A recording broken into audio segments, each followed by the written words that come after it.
In this episode, SBI Managing Partner Tony Erickson is guest hosting and is joined by J.D. Miller, author of the newly released CRO's Guide to Winning in Private Equity. The two explore the critical role predictability plays in achieving consistent growth and the impact of prioritizing predictability across all levels of an organization. Their discussion highlights the importance of implementing tailored solutions and frameworks for improved forecasting accuracy when trying to predict outcomes. JD, how are you today? I'm great. How about you, Tony? Doing well. Hey, thank you for taking the time to join us on our podcast today. For our audience, my name is Tony Erickson. I am a managing partner here at SBI. And today I am joined by JD Miller, author of the book, The CRO's Guide to Winning in Private Equity. So welcome, JD. Congrats on the new book. And, I'm so excited for you to join us here today. I'm excited to be here with you. It's always great conversations with SBI. Yeah, absolutely. So, and I have to remind our audience, as we're sort of kicking this off, the last time you and I got together, it was, the day I got my signed glossy. So, I actually have that neatly on my desk and I was waiting for the opportunity, but now I can say that I knew JD before he was a best-selling author and I've got signed documentation to prove it. So that's fantastic. I'm glad thank you for joining us today. So tell us a little bit about the book and, why you authored it. Yeah, thanks. So I've spent the last 25 years working in B2B tech companies. I began as a solutions engineer and worked my way up through the ranks. I've been CRO a bunch of times. I've been through 6 private equity exits. And now I work as an advisor for 5 Arrows Capital Partners. And I find that as I work with our portfolio companies and our CROs, they're always looking for advice and templates and best practices on the same kinds of questions.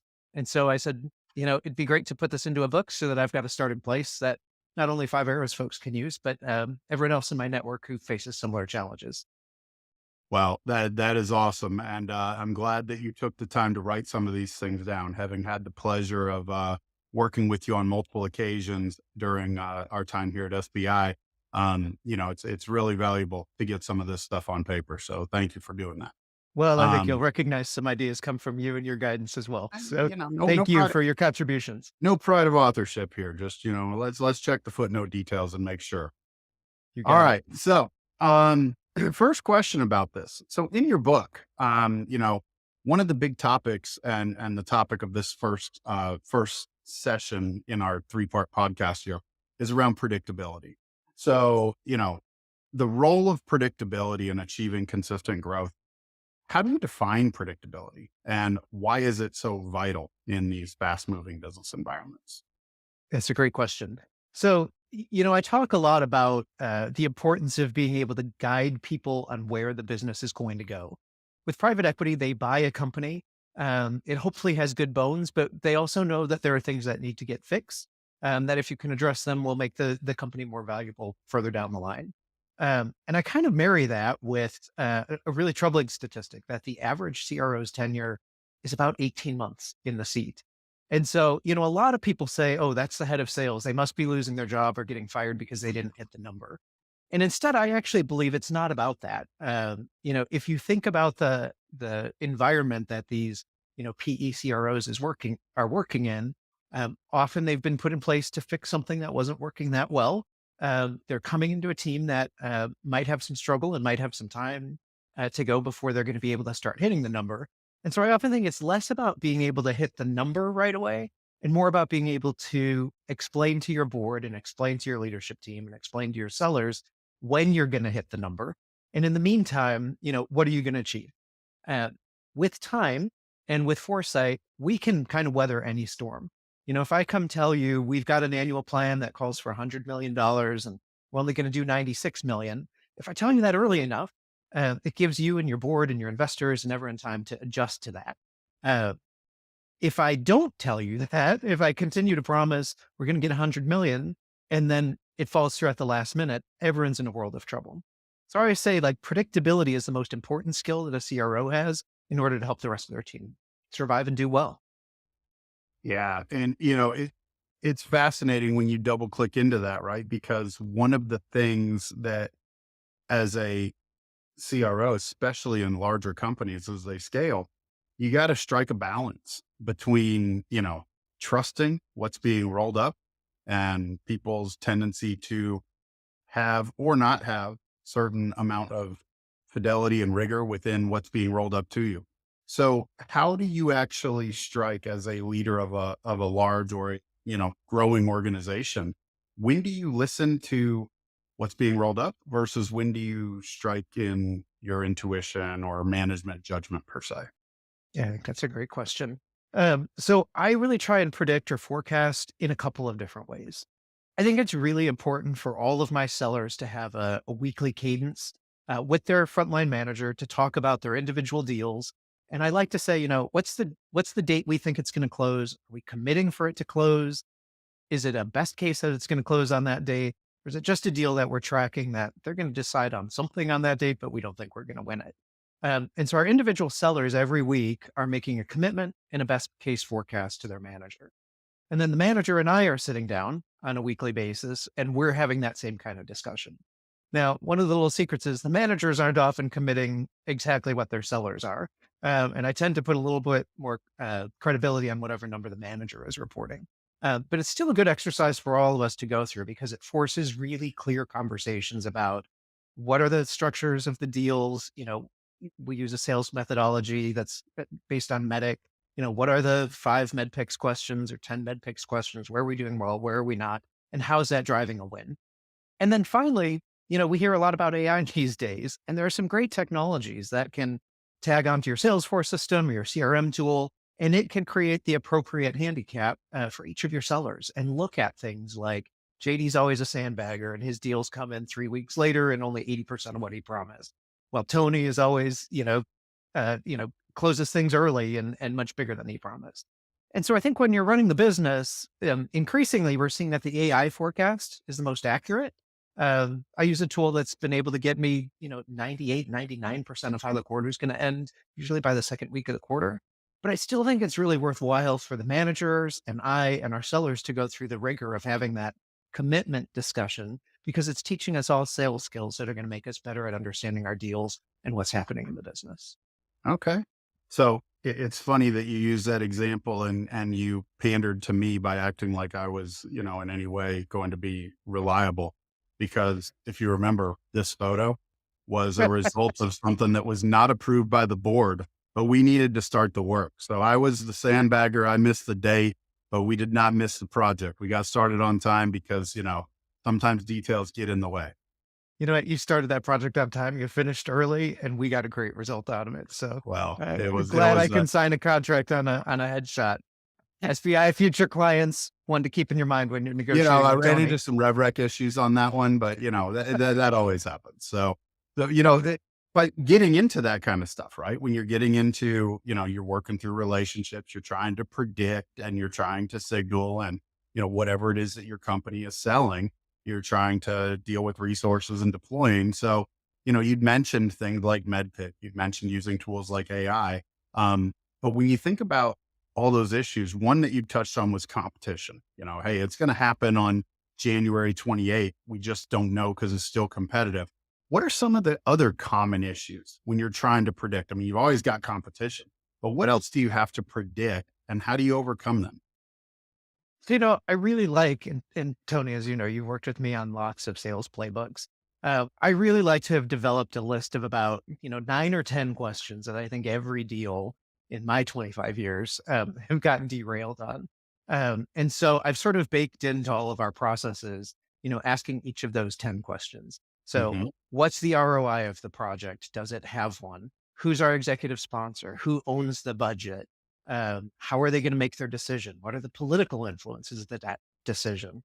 Once someone has said yes, back to your headshot, what's the legal process that you need to go through between verbally saying yes and actually being able to put pen to paper? Because sometimes that takes 3 or 4 weeks.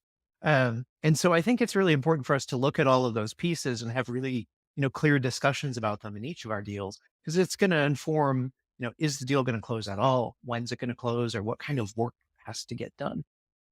Yeah. That's interesting because you're right. When it's competitive, it's always different. When you're waiting on the final decision as to whether or not you've been awarded and we all know there are some companies that will take multiple vendors or suppliers down to the wire, go all the way through contracting, and then it's decided, and those are less than ideal. We can all admit, but sometimes it happens. The other thing though, and you kind of touched on a few of these, I mean, getting into true sequence of events, understanding that, having a joint close plan with your client. I mean, you and I have actually been through these processes. Like, what exactly Many has to happen? times. Who has to say yes? Who will sign the actual contract? Are they in the office or are they in Europe for the week for a, kickoff meeting? All those things come into play. And, the best reps understand that intuitively and their managers know how to manage to it. But if you don't have that process and rigor in place, it's easy for those things to go awry. And then that's when predictability is no longer there. Absolutely. And, I think sometimes these things are really cyclical. In my career, I've worked with a lot of great sellers who instinctively know all of this stuff. You've got to get to power. You've got to have a joint engagement plan. You have to have a strong ROI. But I'll see kind of cycles where all of a sudden, I forget about it, or my managers, my teams forget about a core skill.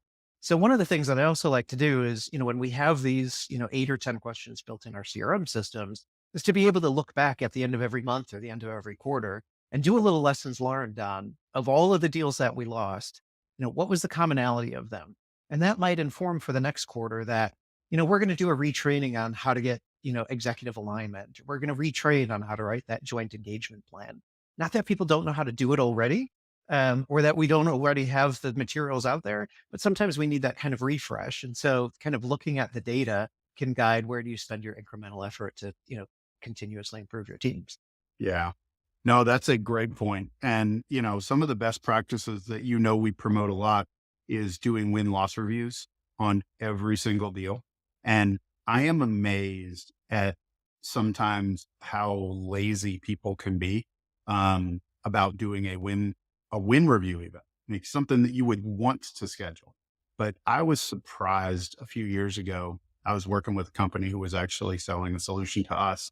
And on the call, when we told them we were going another way, they actually confirmed a time for the loss review while on the call to close it out. And I was like, wow, did I miss something here? Because, getting that feedback is critical to continuous improvement of any organization. Absolutely. And I like, I don't know if they did the loss review on their own or if they used a third party for that, but it's really helpful for me too, to bring multiple voices to the table there. Because if you ask just the seller, of course, every time I win, it's because JD was a great salesperson. And every time I lose, I'm going to say, well, the product was, the product lacked or the pricing was wrong. But if you can get multiple voices and points of view there, you can really uncover really actionable stuff that'll, improve your performance and make you a better seller too. Absolutely. Absolutely. So, one of the things I think we would also want to talk about is how do you ensure that predictability is prioritized across the organization? Because, varying levels of the organization have different fires that they're constantly working on. So how do you create the emphasis across the whole organization to really be thinking predictable versus just whatever it takes to win, at any cost? Yeah. So I've been really fortunate that I've had really strong RevOps professionals on my team. And I know you've worked with putting some of those systems in place too. And one of the things that becomes core to my management style is to have a weekly flash report that comes out where the roll up of all of this information is communicated to all of our stakeholders, but also we're rolling up kind of the history of how that's moved over time. So every week, my team is making a best case commitment and a commitment and a best case number, and then a forecast somewhere between that. And we're not just communicating on Wednesday, oh, it's going to be $23 million. We're actually showing how that commitment or how that forecast has hopefully increased over the last couple of weeks. Maybe it's decreased, and that's going to drive some conversations for us too. So capturing the data, knowing what you're going to measure, communicating it to everyone, and communicating the trends over time helps keep us kind of focused there. And then from a motivation perspective, I always like to have competitions with my team members. And so, I think a lot of us who work in SaaS are used to seeing, every deal closes on the last day of the month and especially the last day of the quarter. And that's all about people and their behavior. There's nothing magical that says March 31st is the day that business needs to get done. So often we'll have competitions around, who can retire 2/3 of their number 2 months into the quarter, or, who gets to the end of the quarter closest to the pin on what they committed or what they forecasted from the beginning. And, they don't have to be big kind of rewards. A lot of times it's a trophy or a nice dinner out with somebody, but that can really kind of drive the incremental effort from people to pay attention to the skills that you think are important. Yeah. Yeah. It's interesting hearing you talking about that because when you think about accuracy and forecasting, it all comes down to discipline. I mean, that is what it is. And in just about any facet of our life, right? Whether it's health, whether it's, eating, whether it's, everything requires a level of discipline, no different from forecast accuracy and predictability. If the discipline is there, you will see the result. And this is something that I would direct our audience to. We've got a couple of job aids out there that we'll make available following this podcast, but it's that constant reminder.